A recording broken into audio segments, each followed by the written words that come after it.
when you learn about how glyphosate works and the fact that it's sprayed on 280 million pounds a year on our food supply because of GMOs is atrocious. But also, it's not just GMOs, it's also sprayed as a drying agent on crops such as wheat and peas and beans and legumes, chickpeas, oats, barley, sorry beer drinkers. If they're not organic, glyphosate is often sprayed as a drying agent on these crops. So in order to avoid glyphosate, you really have to eat organic because it's not allowed on organic food. GMOs and glyphosate and toxic herbicides are not allowed in organic food. So that's why we're such proponents of it. Welcome to Functional Moms Podcast, lifestyle medicine for women over 40. Let's age on our own terms. This episode is for you if you're concerned about the rise in food allergies, autism, ADHD, and asthma among our nation's children. It's also for you if you'd like to learn how GMOs, otherwise known as genetically modified organisms, in our food supply may be contributing to the skyrocketing of these conditions and more. Zen Honeycutt is founding executive director of the nonprofit Moms Across America, a national coalition of unstoppable moms with the mission of educating and empowering mothers and others with actions and solutions to create healthy communities. Zen's inspiration came from her 3 boys who had allergies, autoimmune, asthma, and autism symptoms, which greatly improved when they went GMO-free and organic. Thank you so much for coming on the show today, Zen. I personally could relate so much to your story because my kids were diagnosed with food allergies and ADHD, and I had gut issues, and I started to kind of look around myself and think, could it be like what we're eating? So we would love to hear if you could share a little bit with our audience about your story of founding Moms Across America. Thank you so much for having me on, Kristen and Raquel, and to all of your listeners. I hope you share this far and wide so that your friends and family community members can also be healthy. And that's really sort of the foundation of how I got started when I realized that there were genetically modified organisms in the food supply. And I read some of the studies. This was back in 2012. I saw Robin O'Brien's TED Talk, Patriotism on a Plate. And then I watched Genetic Roulette by Jeffrey Smith. And I started looking into some of these studies because, there's a saying that goes, a worried mom does better research than the FBI. Got into that category of moms and just started researching the heck out of reading studies at 11 o'clock at night. And I found one study that showed that the 3rd generation of rats that ate GMOs, it was either GMO soy or GMO potatoes, they were sterile. And I thought that's not good for future generations. And I want my kids to be able to have children someday if they wish to, and to be able to experience the profound love that it is to be able to birth or, to witness your own child, that you have had a part in creating. And because that's profound. And I wanted them to be able to. And in order for that to happen, they would have to be with a spouse whose reproductive organs were working, right? Mm-hmm. And when I saw that study, I said, well, wait a second. This is not just my family needs to eat organic issue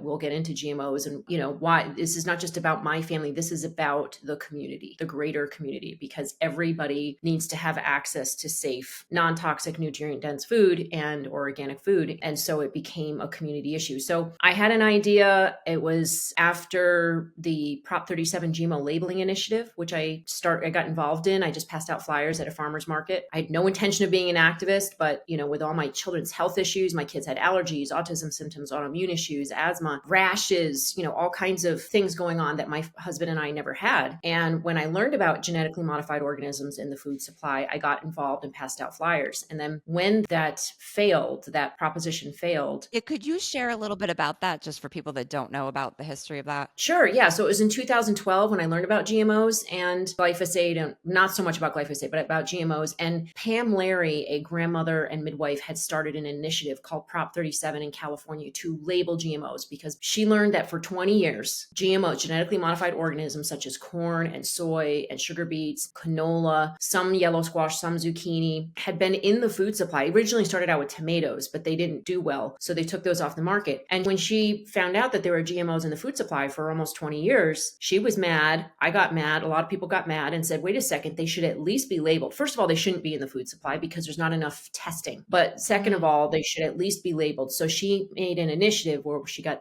10,000 activists involved in getting signatures to put put it on the ballot. So it was on the ballot during the election when Obama was up for re-election and that year. And so when we found out that it didn't pass, I was crying in the parking lot. And my son, who was 9 years old, Ben at the time, said, well, you know, Mom, even Star Wars took 6 episodes. And I was like, Aw. yeah. Wow. And they had Yoda, you know, like they had a magical being, you know, the Force.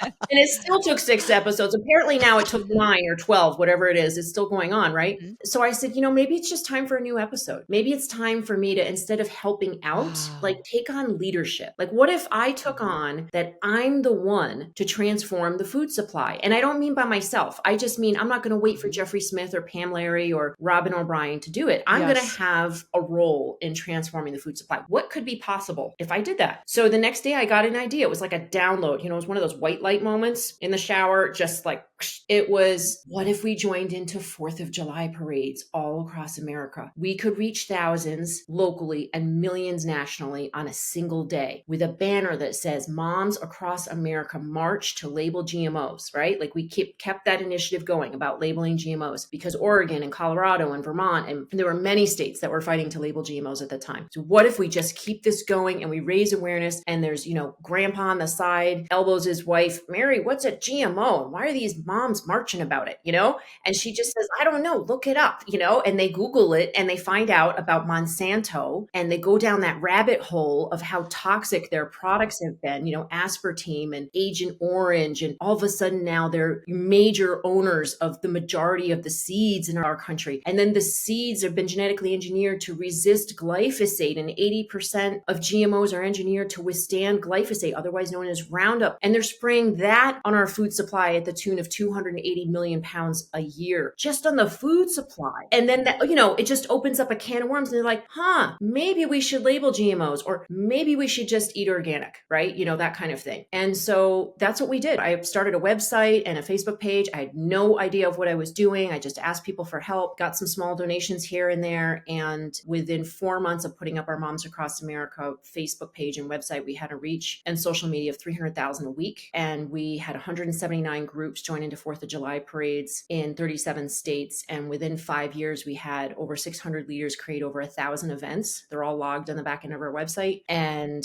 reached millions and millions of people about the importance of knowing about GMOs and the toxic chemicals in the food supply. And I believe our moms have been at the forefront of shifting the marketplace to organic, which is now the fastest growing segment of the marketplace. For sure. And moms are such a driving force, which is such a great thing to get moms together because we're all looking around. Yeah, we buy 85% of the food, and women make 90% of household purchasing choices. So if you want to influence the marketplace at all, Yes. I would say target the moms. And, you know, we said, people ask why not moms and dads across America. Well, it was moms that started Moms Across America. People trust moms, and we make most of the purchasing choices. So we just thought, and, you know, it's just, we come from a place of love and being unstoppable and fearless, and Nurturing. it's not, as some people can see dads as a little bit more confronting, right? And moms are a little bit more like a warm hug. And so we want to, you know, put forth that energy of being empowering and compassionate and coming from that fearless place of love. Yeah, I think also moms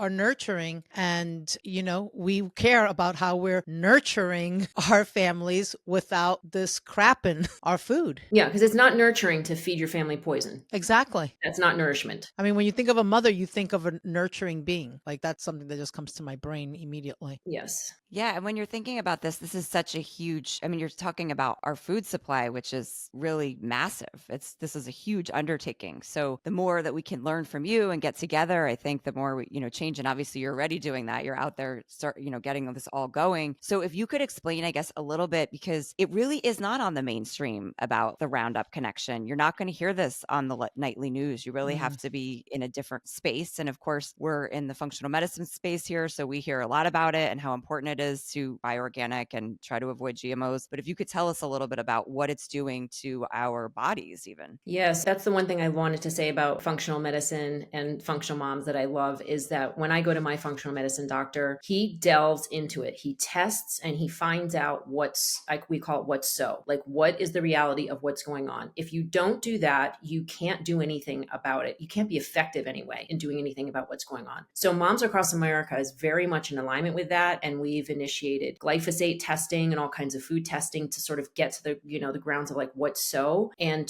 then to be able to do something about that. And I just digressed. So what was your question again? That's okay. I was actually, just for the person that doesn't know about this really, or doesn't have a good handle on it, explain the GMOs and the glyphosate, like how it's impacting our health. Okay. And so to give a basic explanation of GMOs, like to get to the root of what's going on, there's 3 types of GMOs. The first one is called Bt toxin. Bt stands for Bacteria thuringiensis. And that is a bacteria taken from the carcass of a dead grain caterpillar. And they genetically engineer that bacteria to constantly reproduce more bacteria. It doesn't just die off like it naturally is used in organic farming. It's toxic, but then it peters out in like 4 hours or something like that. And so it's not harmful to humans if consumed, or to even butterflies or, other wildlife. It's just harmful for a couple of hours. But when it's genetically modified, it just is constantly reproducing more toxins. And what it does is genetically engineered into every cell of the plant. So let's say, for instance, corn, right? And so it's a Bt toxin variety of corn, GMO corn, and the corn rootworm comes along and takes a bite of the root or the stem or the leaf anywhere on the plant. And then that bacteria gets into its stomach, constantly reproduces more toxin, and explodes the stomach, puts little holes in the stomach, explodes the stomach, and the corn rootworm dies due to the toxicity and, its stomach being exploded and all of that. And so that is a GMO where the pesticide is built right in. Okay. It's a pesticide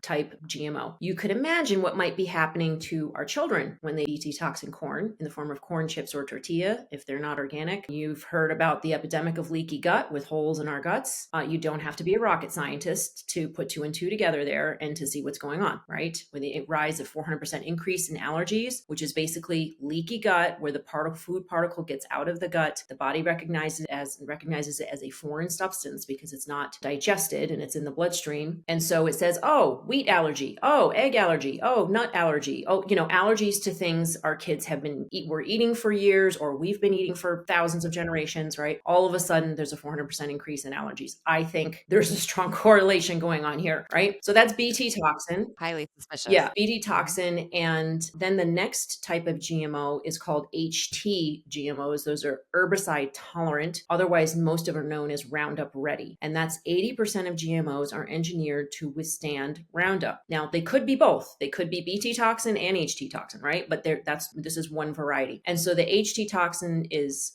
GMO, herbicide tolerant, is engineered to withstand glyphosate. And so the farmer can spray the entire crop and the crop will not die, but all the weeds around it will. In fact, it kills everything it touches. It kills the microbes in the soils, it kills the worms, it kills birds, it kills everything it touches. And one mechanism the way that it does that is it's a chelator. It grabs onto and makes unavailable the vital nutrients of any living thing it touches. It essentially gives the plant AIDS and weakens its immune system. So you can imagine what's happening in our humans, right? And so that the normally harmless bacteria in the soil kills the plant because its immune system has been wiped out. And it also is an endocrine disruptor. It messes with hormones. It's a carcinogen, known carcinogen. It causes nervous system damage. It causes damage to sperm and reproductive organs. It's actually been shown to androgenize baby girls, make the anogenital distance longer, which is a form of masculinization. Yes, it's been proven to do that. So that study just came out recently, and Dr. Shauna Swan from Countdown, who's talking about this crisis that we have of reproductive ability, was highlighting that. So it is responsible or contributes to at least 40 Western medical diseases, medical issues, because of the way that it functions, right? It also is an antibiotic, by the way, antimicrobial. So it kills off the beneficial gut bacteria, which is the stronghold of not only the immune system, but of where serotonin and melatonin and some very essential hormones are held in the stomach, right? In the gut. And so when you do that, all of a sudden kids can't sleep. They have troubles with moods, with potentially bipolar and aggression. And those bad bacteria also proliferate. It's been shown to destroy the beneficial gut bacteria and allow for the proliferation of the pathogenic gut bacteria, such as E. coli and Salmonella. So then you've got raging UTIs going on, which increases antibiotic use. And you've also got this disruption of bad bacteria, which then results in the vagus nerve signaling to the brain, to the microglia cells, cells to go and attack. It's like bad guys in the gut. And when the attack in the brain is signaled, these excitotoxins start going off, and the brain neurons eventually get all hyped up and eventually die. So then you've got a lack of eye contact, right? A lack of ability to focus, brain neurons that aren't connecting and functioning as well as, and you've got learning disabilities, autism symptoms, which is what happened to one of my sons, and, inflammation in the brain. So you've got this increase of 1 out of 5 people in America have mental illness. 1 out of 6 kids have learning disabilities. I see you're shaking your heads like this, it all comes together, right? When you learn about how glyphosate works and the fact that it's sprayed on 280 million pounds a year on our food supply because of GMOs is atrocious. But also, it's not just GMOs. It's also sprayed as a drying agent on crops such as wheat and peas and beans and legumes, chickpeas, oats, barley, sorry, beer drinkers. If they're not organic, glyphosate is often sprayed as a drying agent on these crops. So in order to avoid glyphosate, you really have to eat organic because it's not allowed on organic food. GMOs and glyphosate and toxic herbicides are not allowed in organic food. So that's why we're such proponents of it. So that's GMO, the second one, and glyphosate. You got a little bonus there of explanation of glyphosate. And then the third type of GMO is what I call DT, just to sort of follow suit with the BT and the HT. I call them DT. That's just my thing. It's for desired trait. And it's otherwise known as CRISPR or gene editing. And this type of GMO, they call it GMO 2.0, or they don't call it GMOs at all. They're like, oh no, these are not GMOs, right? They say it's very targeted bioengineering, and they are genetically engineered to have a desired trait such as salmon growing 4 times fatter, 4 times faster, and being sterile, or genetically modified Arctic apples, which don't brown, or potatoes, Simplot potatoes that don't brown. They are still rotting, mind you. You just can't see them at browning, the masking, they mask the brownness. So you can smell them that they're rotting, but you can't see it. So then restaurants can use those potatoes in French fries because you can't see them rotting, right? And yeah, they last longer that way. And the problem with these types of GMOs, even though they don't have pesticides or herbicides, which is great, problem is that they have been shown to cause, the genetic manipulation has been shown to cause thousands of off-target mutations. And off-target mutations means something is changing in the organism which was not intended. I don't think that's a good idea. I'm not interested in unintended consequences in the food that my children is eating and what could happen in their bodies. I've got social media and sports and, all kinds of things to worry about. I don't need to worry about that type of genetic manipulation. So those are the 3 types of GMOs. How long has that been going on? The genetic manipulation of the DT type, the desired trait CRISPR, that's only been maybe, I'm not entirely sure, but my guess is around 5 years, more like in the food supply. That's the newer type of GMO. Is that the one that Bill Gates is involved with? That he's involved. Bill Gates is a supporter of all types of GMOs and vaccines and all kinds of things. He's involved. Yeah. Yeah. It's like the mad scientist. That was a very helpful explanation because it is confusing. A lot of times I've heard of just the Roundup connection, but I hadn't heard about the drying that you're talking about because I wouldn't think, like you said, certain beans and things could be, and I never really thought of it that way. Yeah. So that opened my eyes. If they're not organic, beans, peas, legumes, wheat could be very high in glyphosate, and testing has shown that. Moms Across America initiated the first glyphosate testing in America in 2013 because we were told, you've got to fight this like a war. I didn't want to think we were going to war. I like to think of creating healthy communities, like we're creating something to empower. But they're like, no, you're fighting Monsanto. This is a war. You need to study, you read The Art of War by Sun Tzu. And so I did. Yeah. And they said, you've got to study the enemy. So I studied the enemy and I watched a panel on the Heritage Foundation. There was a woman there saying, our biggest problem are these mom bloggers who are talking about their kids getting off GMOs and eating organic and their kids getting better, which was me, right? I was the main person saying that. And she said, but the problem is these women have no evidence. And I was like, ding, we have to get evidence. So they gave me the idea of doing glyphosate testing because GMOs are 80%, are engineered to withstand glyphosate. And I thought, it's going to be harder to test for GMOs. Let's test for glyphosate. And then we could knock them out at the knees with getting rid of 80% of GMOs, right? If we can get rid of glyphosate, we can get rid of 80% of GMOs. So strategically, I just thought that would be a good approach. So I bugged a farmer friend of mine to please find a lab that would test for glyphosate. And eventually he did. And this man used to work at Monsanto. So he knew the shenanigans that were going on there and he wanted to help. And he did. And he tested our children's tap water. My son had the level of a farmer more in his urine at the time of his Wow. onset of autism symptoms. Wow. And we also tested tap water. It was, I don't see, between 70 or 90% of the tap water was positive. 70 to 90% of the our children's urine was positive. And we also tested breast milk. And breast milk, 3 of them were positive, and 1 had levels 3,000 times higher of glyphosate than has been shown to cause sex hormone changes and liver and kidney damage. So that has been highlighted, been a big deal worldwide. Wow. And I know, I mean, Roundup is definitely sprayed as a weed killer just in people's communities everywhere. I think recently you had it someone. Yes, 20 million pounds a year. 20 million pounds a year just in our communities. Sidewalks, parks, playgrounds. Yeah. Mhm. Wow. Yeah. Yeah. I know I saw something you had on your social media recently. You had someone just spraying without any protection on or anything, just spraying Roundup like out to kill weeds. And it's, Yeah, no gloves, not even any gloves on. And it was at my hotel, the park, the driveway in Florida. I was like, they're following me everywhere. That's what it feels like. It feels scary. But no, it just is everywhere. That's probably, it's everywhere. And there's just not enough people that know about it. So I'm really appreciative that you're sharing this, because if a loved one, you got an uncle or a dad or somebody that's using Roundup, please go to momsacrossamerica.org. And on our action page, there's a tab for Toxin-Free Town campaign. And there's a document in there that I just shared this morning. I'm sharing it all the time, and other people are as well. It's called 10 Alternatives to Roundup. And it was created by the law firm that sued Monsanto, and by the way, won $112 billion for over 144,000 people. So it was drafted by a law firm, and Moms Across America added to it images to show, the 10 alternatives to Roundup. And that document has been downloaded 100,000 times. So there are people around the world, that are using the resources to get glyphosate and other toxic chemicals. You don't want them to just say, oh, we stopped using glyphosate, but we're using dicamba and 2,4-D instead. No. We don't want toxic chemicals sprayed on our parks, our playgrounds, Period. Period. Just not a good idea. Yeah. Well, first of all, right. you are Moms Across America. You are a mama warrior. You went to battle, girl. I am just like so grateful to all this work that you're doing, and you're becoming a genius in the process, right?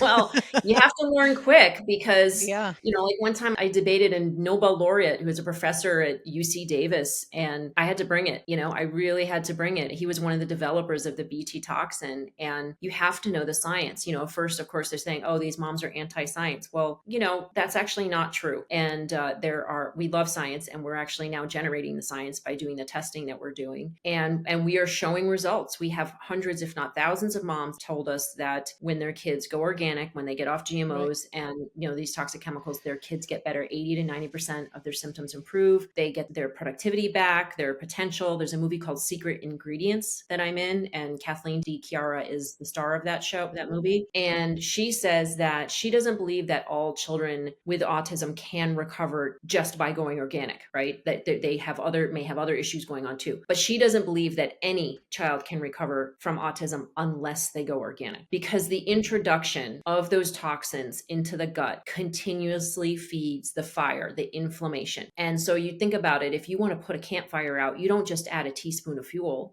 like, let me go 80-20, right? I'll just eat organic during the week, and on the weekends I won't. No, because then you're still putting fuel on the fire. Unfortunately, nobody likes to hear this. If you want to heal what's going on in the gut, you want to restore the integrity of your gut lining, you want to reduce that inflammation, you want to stop feeding the bad bacteria with sugar and, glyphosate promoting the bad bacteria, you've got to stop putting the toxins, the GMOs and the glyphosate and the pesticides in your body. You've got to eat clean, and it's got to be 100%, in my experience, for at least a couple months, could be years for some people, but you can get to a point where you can eat that stuff again in small amounts and not have violent reactions to it, but you've got to heal your gut first. Right. Do you know what I mean? You've got to bring back that integrity to your gut. Yeah, that totally Yeah. makes a lot of sense. And, before you came on and Kristen and I were talking, and it was, Kristen was talking about that study that you did with all the fast food places and how you're bringing them to be accountable, and, all those findings. That was like incredible. I saw something on Instagram about that, and that blew my mind, because literally this is an actual experience. I'm driving. I had to go to work, and I was so hungry, and I was like, okay, in light of what you're just saying right now, because I'm organic, I do all that, but I was like, I'm so hungry. I'm like, I'm just going to go through one of these. It was like Taco Bell. These were the options: Taco Bell, L, McDonald's, Chick-fil-A, and I think there was a Wendy's, a Roy Rogers or something. And I was like, okay, what is the best of all these evils? Like, I'm going to pick the best one, right? And so I picked Chick-fil-A because I'm like, well, you know what? At Chick-fil-A, I can get a grilled chicken. And when I saw that Chick-fil-A was on your list, that study that you did, it blew my mind. Like, I really had no clue because I also know like the story about Chick-fil-A and how the original guy that started Chick-fil-A, he was like a man in the word and he had a family, this whole thing, this whole story that they still kind of talk about. And so I thought that that was really interesting. But what I felt was what Kristen really made me aware and brought it to another level was when she's like, yeah, well, not only, are moms across America making you aware about what's going on in these foods, but she wants to hold them accountable to bring the integrity into the food that they sell. And that blew my mind because honestly, I did see someone's comment on Instagram saying, oh yeah, well, duh, it's a fast food place. What do you think you're going to get? Well, I didn't think I was getting effing Roundup. Yeah. Like, Yes. Yeah. And not just that. Yeah. And thank you for that. We are holding them to accountable on Moms Across America. If you click on action, there's our fast food petitions link. We are asking people to sign today, please. And we have 6 different petitions for, I'll get to Chick-fil-A in a moment, but for instance, Panera Bread had the highest levels of glyphosate, the highest, and they say good, clean, wholesome food. So they have a no-no list. They actually are doing And when I see that, I think of them as a cleaner brand for some, their aesthetics seem like it, but. And they're doing a good job with some chemicals. They have a no-no list. Like these are chemicals that aren't on no-no. And so we're saying, great, put glyphosate on your no-no list, and tell your suppliers that they cannot spray glyphosate as a drying agent, right? Before harvest. That's primarily their wheat. That's why it's in their food. And Arby's had the second highest. Chipotle, by the way, had the lowest levels of glyphosate. So if you are going to pick out of the top 20, we actually tested 21. We added In-N-Out. They're number 33 on the list of most popular. We added them because we have board members in California that really wanted to know about In-N-Out because they thought they were going to be cleaner. But so out of the top 20 plus one places, Panera Bread had the highest glyphosate. Chipotle had the lowest. There was 76%. My kids love Chipotle. Yeah, Chipotle's good. But all of them pretty much most of them had pesticides too. 76%. So 100% of the fast food samples we tested, or the fast food brands, 100% of the fast food brands we tested. And I think it was 100% of the samples too. I'd have to look back at that. We tested 42 samples. 100% of the sample of the brands had glyphosate in them. And out of the pesticides that we tested, the 42 samples, 76 of the brands had pesticides in them. The highest levels were in Domino's and Pizza Hut. And the disturbing thing about the harmful pesticides, so this does not include glyphosate, right? That's an herbicide. The pesticides we found in Pizza Hut, for instance, we tested their pizza, we tested their cheese and pepperoni pizza, and we also tested their vegetable top pizza. The vegetable top pizza was the one that had the harmful pesticides in it. The plain one, with the pepperoni and the cheese, no harmful pesticides. So it's which makes sense, right? You spray the vegetables to get rid of pesticides, but that people think when they're ordering something with vegetables, they're getting something healthier. But actually, you are if it's not organic, you are dramatically increasing your consumption of pesticides. So that was very disturbing. And then heavy metals were found in 100% of the fast food brands. And the highest level was in In-N-Out French fries. We were very disturbed by that because In-N-Out is trying hard to do a good job to source, cleaner products. The problem is that a lot of farmers that farm, say, organically, they don't use straight up synthetic chemical inputs like phosphorus and magnesium and, nitrogen, all this. They don't use chemical inputs. So they use manure, and manure often comes from confined animal feeding operations, right? Where there's thousands of cows and they're all eating GMO grains sprayed with glyphosate, which does not wash, dry, or cook off. It gets into the animals, it gets into their milk, it gets into their meat, it gets into their tendons, all of that stuff. So unfortunately, the heavy metals, I was just talking about the heavy metals, right? Sorry. Yes. I just talked about heavy. Oh yeah. Okay.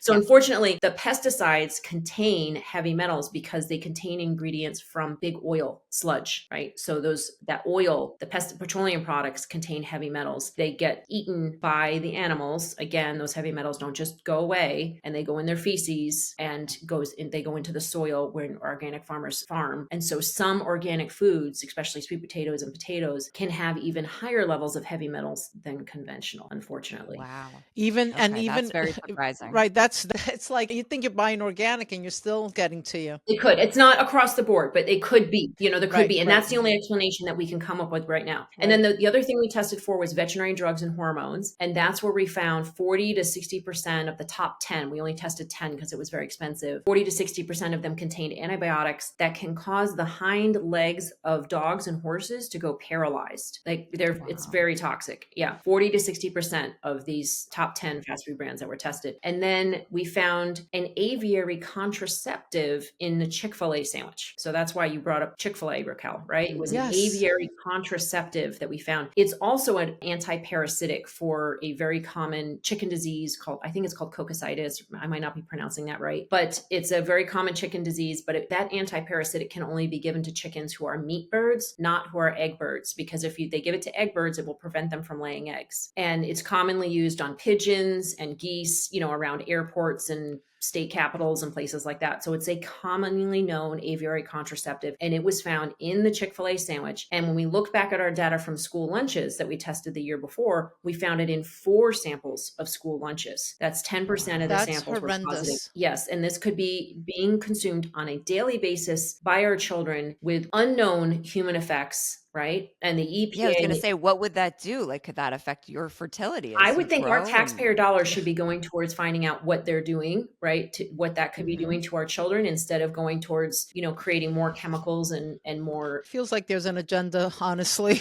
I just feel like there's such an agenda like that goes on such another level, but whatever. Yeah, well, regardless of whether there's an intention or not, like I don't like to Right. interpret people's intentions, Sure. but it's the cold hard facts are out there now Right. that this is happening. And if our government is not responsible for regulations that will prevent this from happening, then they are, that's criminal neglect, basically, in my opinion, right? They if you know something and you don't do anything about it, you're a major part of the problem, Right. whether you were Right. intentionally doing that in the first place or not. But what I do know is that when a woman is pregnant with her baby daughter, she's also pregnant with her grandchildren, because there's only a finite number of eggs that form in that baby, in the fetus, right? That fetus will be born with all of the eggs that she will ever have. So essentially, you're pregnant with your grandchildren, right? That's amazing. So if that baby girl goes to a public school or whatever school and is consuming something on a daily basis that is an aviary contraceptive, who knows what it's doing to that egg supply and her ability to have children, therefore your grandchildren, right? Sure. Wow. We don't know what multi-generational impact of this will be. And who knows what it's doing to boys and their testosterone levels and all of that. Who knows? We have no idea. So that was a problem. And then we also found minerals to be very, very low, so low, for instance, that, minerals were so low that you'd have to eat 9 servings of Chick-fil-A chicken nuggets in order to get your recommended daily level of copper. And copper is very important in the balance of zinc, and children with autism have an imbalance of copper and zinc. So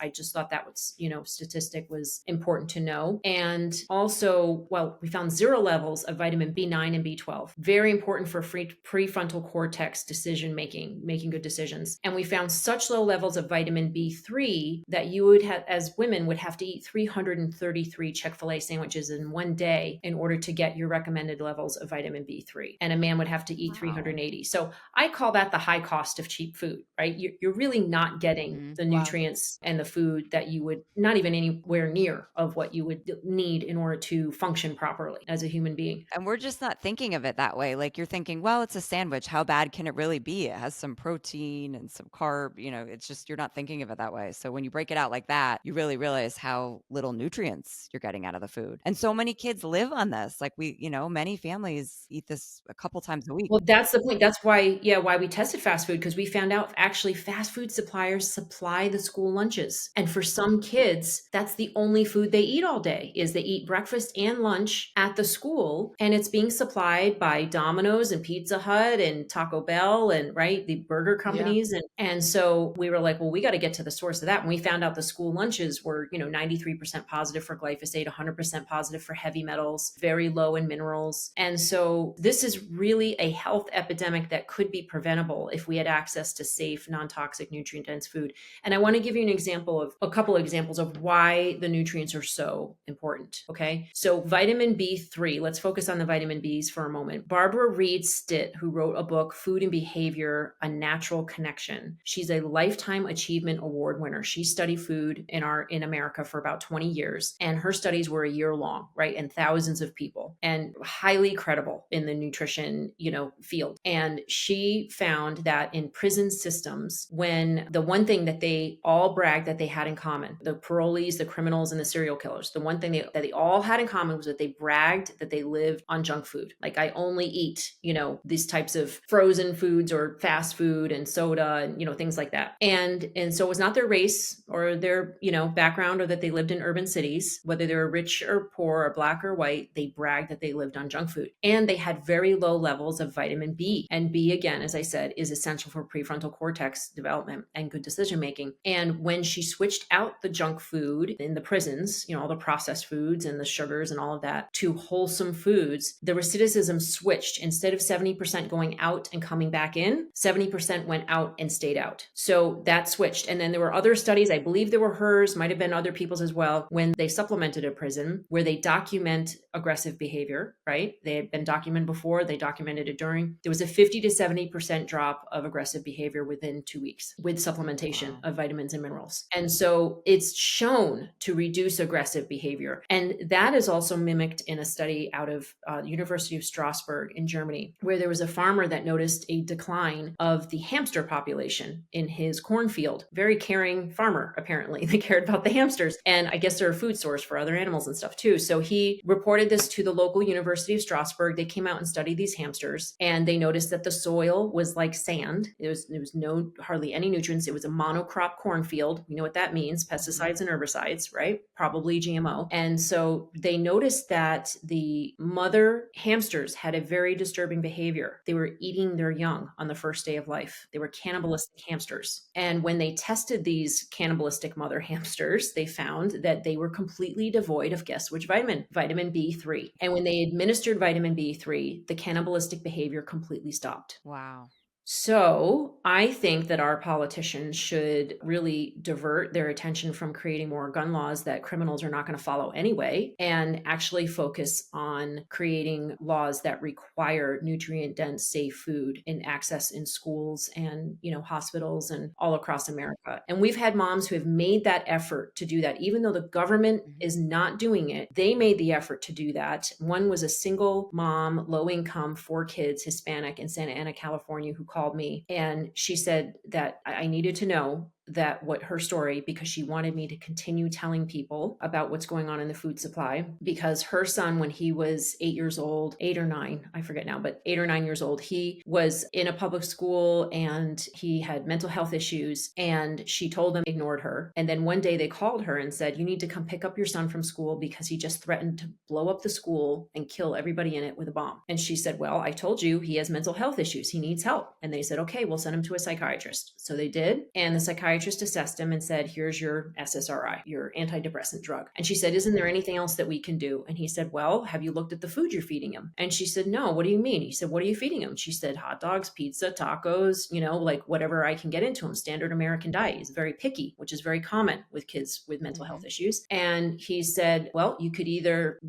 have you thought about the pesticides and the GMOs and the toxins and the food dyes and additives, all that stuff, preservatives? And she's like, no, I haven't. He said, well, you can either feed him organic or you can give him this drug. So she went organic. She did, and you can eat organic rice and beans every day, and you're going to get a lot more nutrition than eating some of this other food that's out there. So she fed him organic food, and within 2 weeks, the school principal or teacher, somebody from the school, contacted her and said, we don't know what you're doing, but this is a completely new human being. Please keep doing what you're doing. And she called me that particular day because it was the day after the school shootings in Florida. You remember those? And she said, my son is now 17, and I know that he would have been one of those kids that was going out and getting a gun at Walmart and shooting kids at his school, but he will not do that because he's eating organic, he's healthy, he's responsible, he's working on community gardens. And I thought, wow, you know what you did? You gave your kid a new future. And I told her, you gave him a new future. You gave everybody at the school a new future, because that's not the future they were going to have, right? And they are now not going to be suffering from trauma. Them, and all their family members, all their friends, because of a school shooting. And you might have even given our country a new future because, your son could run for office or create a product or a service or touch the lives of millions of people. Yes. And so that's why we're doing.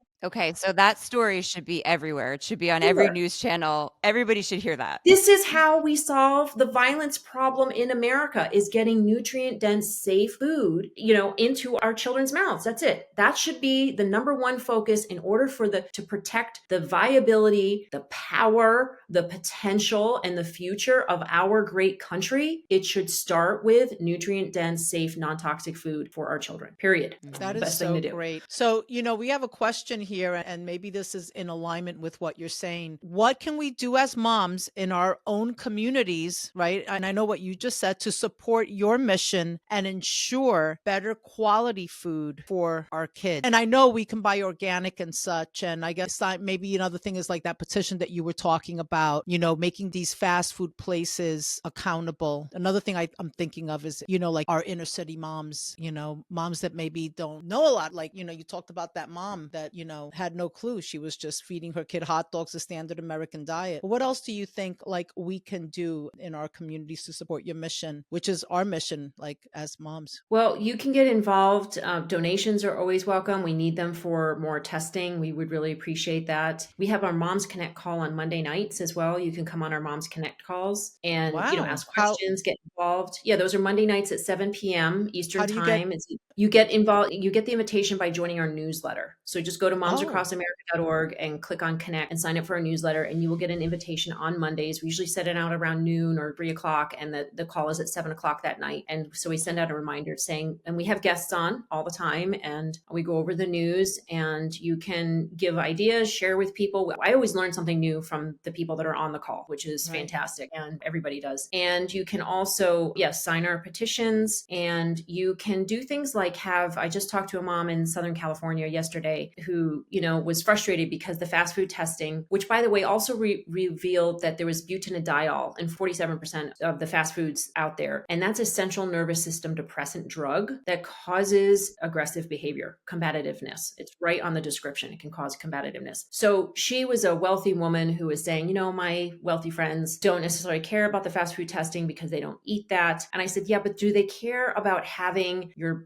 babysitter just come from Jack in the Box or Sonic Burger and jacked up on butanediol, right? Do they care about their teachers for their kids having these drugs and, lack of nutrients and chemicals in their bodies? Do they care about the person driving next to them in the car? So if you do care about that and you don't want this type of food in your communities, you do need to speak up and you do need to share. And she said, well, what can I do? I said, well, you can have a movie night and invite those friends over, make it an organic potluck. And we used to post all these things on our website, but people are a little bit more skittish about posting whether it's their home address or a library or something, not as likely to post publicly now events. But a lot of people have events like that, movie nights, organic potlucks. You get your family and friends together, your community together. You show a movie like Secret Ingredients that I'm in that shows the kids getting better. GMO OMG, I'm not in that, but it's a great movie. Also Modified, I'm also in that one about the breast milk. And Jeffrey Smith's movie Genetic Roulette. I also have a movie on YouTube that's free. It's called Communities Rising that I made about my family going cross country and the toxin-free tour. So there's a lot of, and we have on our database on our website, I think it might be under about or data, we have a list of movies that you can show. And so I made a commitment at one point to do that once a month. And it was a great way to connect with the community. Also have a potluck with organic food. When you stipulate organic,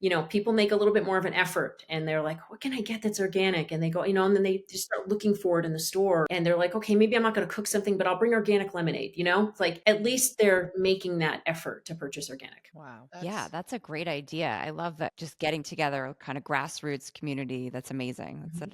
And it's easy to do. That would be easy for us. Mhm. Yeah, that's wonderful. Thank you so much. I'm just like completely in awe of you, Zen. Thank you so much. And I'm going to be mindful of our time today, but Zen, what are two things a person can do today if they are concerned about GMOs and pesticides in our food supply? Like two things that they can do like right today. Right. Today, you can throw out the food in your pantry that is not organic that you eat the most of. So, for instance, let's just say you eat bread and pasta or crackers every day. Get rid of those and go to the store and buy those types of foods organic. That is Okay. the things that you eat the most of. And then the second thing I would say would be, to get right down to the bare bones of it, look at your budget and get down to your budget and say, okay, maybe I don't need to buy a new phone. Maybe it just needs a new battery, is what I just learned with my phone. I don't need a new $500 phone. I just need to get my phone a new battery for $79, right? We don't need to go on a vacation to a 5-star hotel. Maybe we just go camping for a week and save ourselves $2,000. And then take that budget and stick it into your food budget for buying organic. Empower yourself so that you have more room in your food budget so that you're not going to the grocery store stressed out saying, oh, this is so much more money. No, you're going to the store with a plan. By the way, you can save 50% on your grocery store bill if you only buy what's on your grocery store list. Like if you say, okay, on Monday, we're going to have chicken and pasta. And on Tuesday, we're going to have the leftover chicken in tacos. So you only need to buy the taco shells, right? And then, beef and then pasta with the leftover, like that. You plan out your grocery meal. You will save 50% on your grocery budget and you will have more room for organic when you're not buying the processed junk.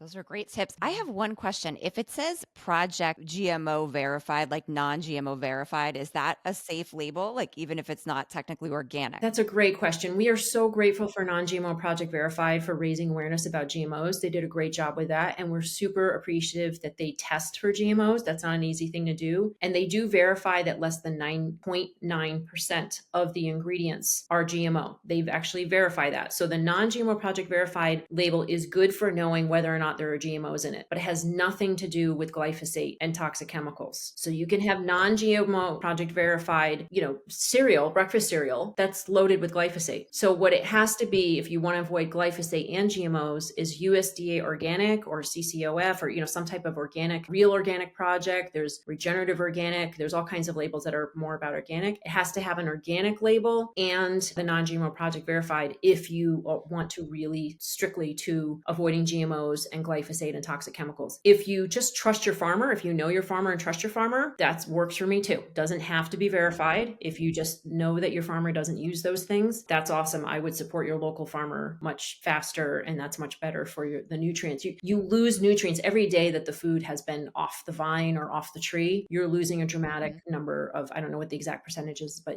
they're much higher nutrient density if you eat fresh food, local food. I have a quick question about the farmer thing. You just said that, and I'm like, wow, I should really start figuring out how to create a relationship with my local farmer. I live down the Jersey Shore. How would you go about figuring out what farmer to trust? Like, how would I go about that? That's really great. So there's a website where you can find CSAs, Consumer Supported Agriculture, in your neighborhood or in your area. I don't know the exact name of the website. It might be like CSA Association or something like that. It's something with CSA in it, but just Google CSA and put in your county name and something should come up for that. There's also a website called Farm Match, which matches up farmers. I think might be with restaurants and schools and things like that, but it could also be with your local, your local people. And there's also an app called Get Farmish, and it might be Farmish, but on the website or the app is called Get Farmish, GET Farmish, FARMISH, which is started by a mom. Could be a very good guest for you, by the way. And it connects neighbors who have extra eggs with people who have extra zucchini, who people have extra lemons, right? And so neighbors start sharing food with each other, which was one of the outcomes of our program, Neighborhood Food Network. We started Neighborhood Food Network, where people grow food and connect with each other, and then they start sharing food. So that's a really good way to go too, is then you're just getting food from your local neighbor that has too many eggs, and you know for a fact that they feed them organic feed, right? Not GMO feed. What a cool idea. With glyphosate, yeah. And so that's a really good connection as well. Get Farm Match and your local CSAs. Okay, we will definitely put all this in our show notes. And I want to highlight that you can connect with Zen and Moms Across America on Facebook, Instagram, YouTube, TikTok, and Rumble. And their website is www.momsacrossamerica.com. Anything I missed there, or is that? Or .org too, momsacrossamerica.org Okay. as well. We're We're a okay. 501c3 nonprofit, been around 12 years, and our mission is to educate and empower mothers and others with actions and solutions to create healthy communities. So if that sounds something like, that you'd like to get involved in, we would love to have you. See you on our Monday night Moms Connect calls too. Yes. Great. Thank you. This was such an inspiring conversation, and it was 100%. so loaded with good information. So we really appreciate your time. Thank you. It was such a pleasure to speak with you. Thank you so much. The information provided in this podcast is for informational purposes only and is not intended for the purpose of diagnosing, curing, treating, or preventing any disease. We are functional medicine certified health coaches and not licensed medical professionals. The opinions and advice of guests are their own and also not considered to be medical advice. Always consult with a healthcare professional when making any healthy lifestyle changes. We would love to hear from you. Please leave a comment or review. Email us at info@functionalmoms.com. If you enjoyed this episode, please hit the subscribe button.